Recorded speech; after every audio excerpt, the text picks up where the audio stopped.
So student, again I am repeating, reflexive pronoun have not come just after subject, but they behave like object to the verb. You can see, I heard myself. As I read, it not come just after subject, but it behave like object to the verb. Here has verb, heard, and myself is a reflexive pronoun. It not acts as a subject in a sentence, but behave like object to the verb, and it is verb and it is reflexive pronoun. The next is empathetic pronoun.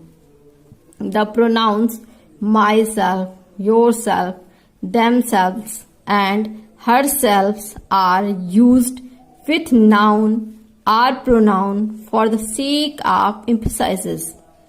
They are therefore called empathetic pronoun. For example, I myself built my house. It means who built? I myself built my house. And it will be used for noun or pronoun for the sake of emphasizes. Emphasizes means that pressurize the things. It means myself, I built my house. You can say I myself built my house. You yourself can best explain. No one can best explain. Now students, we will study relative pronoun. The definition of relative pronoun is the pronouns who, whose, which, whom and that which join two sentences and refer or relate back to nouns going before them are called relative pronouns. Now we will see the use of the relative pronouns. Who is used for persons only. It may refer to a singular or plural noun or pronoun.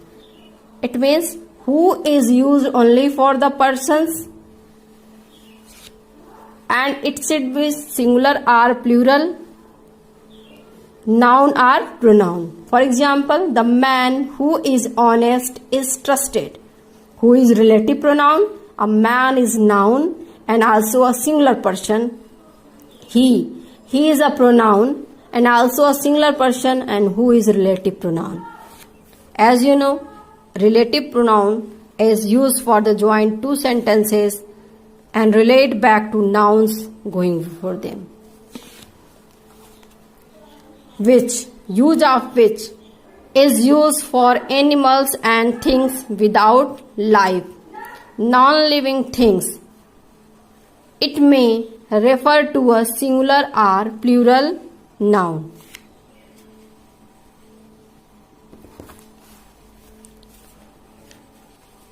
Plural noun.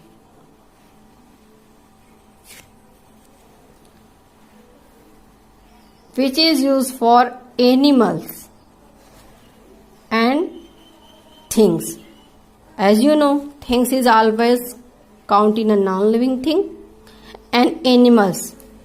And both whatever things and animals used in a sentence with which only for the noun. It should be only noun. It may be singular or plural. For example, the horse which won the race there is also a example of which. Horse is an animal and it is also a singular person and it's also a noun. The book, it's a noun and also a singular person. The last use of that is used for persons, animals and things. It may refer to a singular or a plural noun. It means that is used for persons, animals and things. You can say it will be used for living and non-living thing, and it will be used for singular or plural noun. For example, I know the house that he lives in. You see, that is relative pronoun. House is noun, and it is also a singular noun, and it is also a non-living thing. Next example, this is the cow that I want to sell. This is the cow that I want to sell. Cow is also a noun, but it is a living thing, and that is also relative pronoun. Next, this is the ring that I lost yesterday. Ring is also a noun, and it is a non-living thing. It is a singular person, and these are the boys that can be trusted. Here, boys is a noun, but here it represents plural person, and it is also a living thing, and that is also a relative pronoun. The last is whom and whose. Who is as a subjective case, as you know, but whom is objective case of who, and whose is possessive case of who.